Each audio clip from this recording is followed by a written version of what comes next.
छत्तीसगढ़ में विशेष गहन पुनरीक्षण यानी एसआईआर की प्रक्रिया के बाद मतदाताओं की आरंभिक सूची 23 दिसंबर को जारी कर दी गई है। लेकिन इस औपचारिक घोषणा के साथ ही दक्षिण बस्तर के जंगलों और पहाड़ों से जुड़ा एक पुराना दर्द फिर सतह पर आ गया है। ये दर्द उन हजारों आदिवासी परिवारों का है जो सलवा जुडुम के दौर में नक्सली हिंसा और जवाबी कार्रवाइयों के बीच अपने घर, गांव और जमीन छोड़ने को मजबूर हुए थे।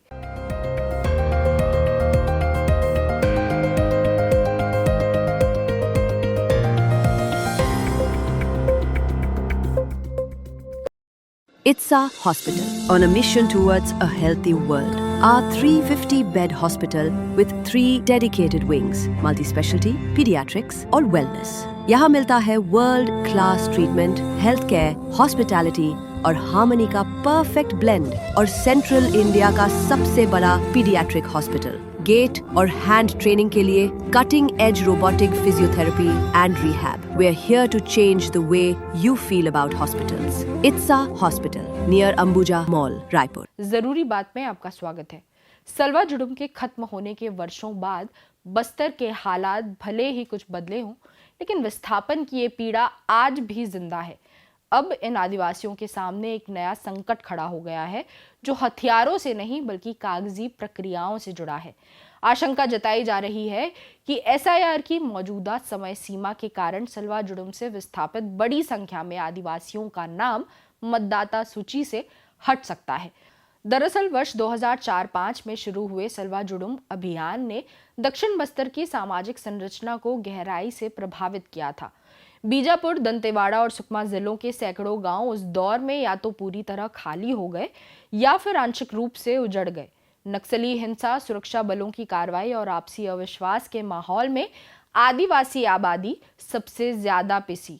लगातार हत्याओं, धमकियों और डर के कारण हजारों परिवारों ने रातों रात अपने गांव छोड़ दिए। किसी ने जंगलों में शरण ली तो किसी ने दूसरे जिलों या पड़ोसी राज्यों की ओर पलायन किया। ये पलायन अस्थायी माना गया था, लेकिन समय के साथ ये स्थायी विस्थापन में बदलता चला गया। इन विस्थापित परिवारों की सबसे बड़ी त्रासदी ये रही कि उनका प्रशासनिक और नागरिक रिकॉर्ड धीरे धीरे कमजोर पड़ता गया। गांव खाली हो गए, पंचायतें निष्क्रिय हो गई और कई इलाकों में मतदाता सूची का नियमित अद्यतन ही नहीं हो सका। अब जब एसआईआर के तहत मतदाता सूची को दुरुस्त करने की प्रक्रिया शुरू की गई है, तो वही आदिवासी अपने अस्तित्व को कागजों में साबित करने के लिए जूझते नजर आ रहे हैं। राजनीतिक दलों और सामाजिक संगठनों को आशंका है कि जो लोग तय समय सीमा में एसआईआर प्रक्रिया में शामिल नहीं हो पाएंगे, उन्हें अनुपस्थित या अयोग्य मानते हुए मतदाता सूची से बाहर कर दिया जाएगा। इस आशंका ने छत्तीसगढ़ की राजनीति में नई बहस छेड़ दी है। कांग्रेस और छत्तीसगढ़ जनता कांग्रेस ने इस मुद्दे को गंभीर बताते हुए चुनाव आयोग से विशेष राहत और अतिरिक्त समय देने की मांग की है। कांग्रेस प्रदेश अध्यक्ष दीपक बैज का कहना है कि सलवा जुडुम प्रभावित इलाके सामान्य प्रशासनिक मानकों से नहीं देखे जा सकते। उन्होंने मांग की है कि इन क्षेत्रों के लिए अलग से विशेष टीमें गठित की जाएं, जो विस्थापित आदिवासियों को चिन्हित करें और ये सुनिश्चित करें कि उनका नाम मतदाता सूची से सुरक्षित रहे। उनके मुताबिक जिन लोगों को हिंसा और भय के चलते अपना घर छोड़ना पड़ा, उनसे ये अपेक्षा करना कि वे सीमित समय में आवश्यक दस्तावेजों के साथ सामने आए, व्यवहारिक नहीं है। बिल्कुल, चुनाव आयोग को विशेष रूप से जहां जहां भी सलवा जुडुम कैंप है, बीजापुर की बात करें, दंतेवाड़ा की बात करें, सुकमा की बात करें, ये खासकर 3 जिलों में, उन जिलों में विशेष रूप से चुनाव आयोग को एक टीम गठित कर या संबंधित कलेक्टर को निर्देशित कर उन लोगों का नामों को दुरुस्त करना चाहिए, ताकि वोट देने से कोई भी आदिवासी, कोई भी ग्रामीण, कोई भी जनता वंचित नहीं होना चाहिए। दीपक बैच ने यह भी कहा कि कई विस्थापित आदिवासी परिवार आज भी दूसरे जिलों या राज्यों में रह रहे हैं, जहां तक स्थानीय प्रशासन की पहुंच बेहद सीमित है। यदि समय सीमा में लचीलापन नहीं दिखाया गया, तो इसका सीधा असर हजारों आदिवासियों के मताधिकार पर पड़ेगा, जो लोकतंत्र की भावना के खिलाफ होगा। इसी तरह छत्तीसगढ़ जनता कांग्रेस के अध्यक्ष अमित जोगी ने भी एसआईआर की समय सीमा बढ़ाने की मांग को मजबूती से उठाया है। उन्होंने कहा कि यह मामला सिर्फ प्रशासनिक सुविधा का नहीं, बल्कि संवैधानिक अधिकारों की रक्षा से जुड़ा है।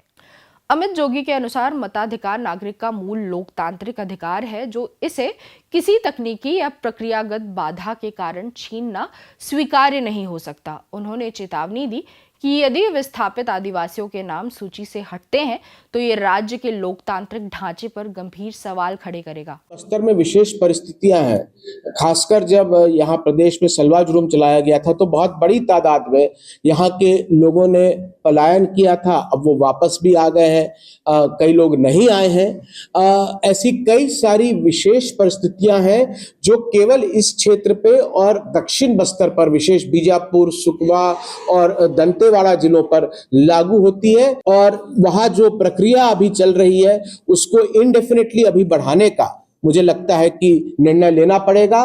और जब तक एक एक मतदाता का नाम जुड़ नहीं जाता तब तक ये प्रक्रिया वहां पर चलनी चाहिए। इस पूरे मसले पर भारतीय जनता पार्टी भी पूरी तरह सहज नजर नहीं आ रही है। भाजपा प्रदेश अध्यक्ष किरण देव ने भी सलवा जुडुम के दौरान पलायन कर चुके आदिवासियों को लेकर चिंता जाहिर की है।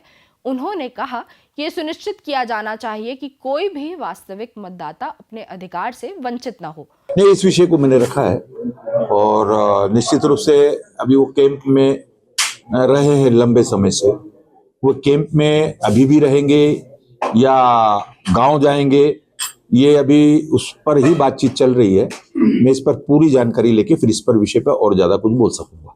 हालांकि उन्होंने सीधे तौर पर एसआईआर की समय सीमा पर सवाल नहीं उठाए, लेकिन उनके बयान से ये साफ है कि पार्टी इस विषय की संवेदनशीलता को समझती है और किसी भी तरह की चूक से बचना चाहती है। गौरतलब है कि इस मुद्दे को सबसे पहले सार्वजनिक रूप से उठाने वालों में बस्तरिया राज मोर्चा के संयोजक और पूर्व विधायक मनीष कुंजाम शामिल रहे हैं। उन्होंने एसआईआर प्रक्रिया को लेकर पहले ही आपत्ति दर्ज कराई थी और कहा था कि ये सलवा जुडुम से उजड़े आदिवासियों के लिए नई परेशानी खड़े कर सकती है। बड़ा कारण है वो ये है कि सलवा जुलूम के समय में 644 गांव वीरान हो गए थे। हजारों लोग समीप के जो राज्य हैं, पास के राज्य हैं, उधर पलायन किए और कई गांव जला दिया गया, जिसके कारण से लोगों के पास जो भी थोड़ा बहुत दस्तावेज थे वो सब जल गए। और तीसरा जो मुख्य कारण है वो ये है कि ये इलाका बहुत फैला हुआ है। एक तो बस्तर वैसे भी 39,000 वर्ग किलोमीटर से ज़्यादा फैला हुआ क्षेत्र है और गांव बहुत दूर दूर है। ये जो पोलिंग बूथ से संबंधित जो गांव है वो कम से कम 10 से 15 किलोमीटर की दूरी पर है और जंगल है। कोई बीएलओ इतना दूरी पर जाकर के काम नहीं कर सकता। जब दिन में जाता है तो लोग नहीं मिल पा रहे क्योंकि खेती का समय है, और रात में एक तो रास्ते नहीं हैं, जंगल है और बीएलओ उन गांव तक नहीं पहुंच पा रहा है। एक समय सीमा भी इतना कम है, इतने कम समय सीमा में बीएलओ काम कर ही नहीं सकता है। ये एक व्यवहारिक दिक्कतें हैं। इस आधार पर हम लोग सुप्रीम कोर्ट गए हुए हैं। हमारी याचिका पर कल सुनवाई है। मनीष कुंजाम ने इस मामले को लेकर न्यायालय का भी दरवाजा खटखटाया है और मांग की है कि चुनाव आयोग बस्तर की जमीनी सच्चाई को ध्यान में रखते हुए विशेष दिशा निर्देश जारी करे। इस पूरी बहस ने एक बार फिर ये सवाल खड़ा कर दिया है कि सलवा जुडुम के दीर्घकालिक प्रभावों की जिम्मेदारी आखिर कौन लेगा। जिस अभियान के कारण हजारों आदिवासी अपने घरों से बेदखल हुए, उनकी सामाजिक, आर्थिक और राजनीतिक पुनर्बहाली आज भी अधूरी है। कई ऐसे परिवार हैं जिनके गांव अब केवल सरकारी रिकॉर्ड में मौजूद हैं, जबकि जमीन पर उनका नामो निशान तक नहीं बचा है।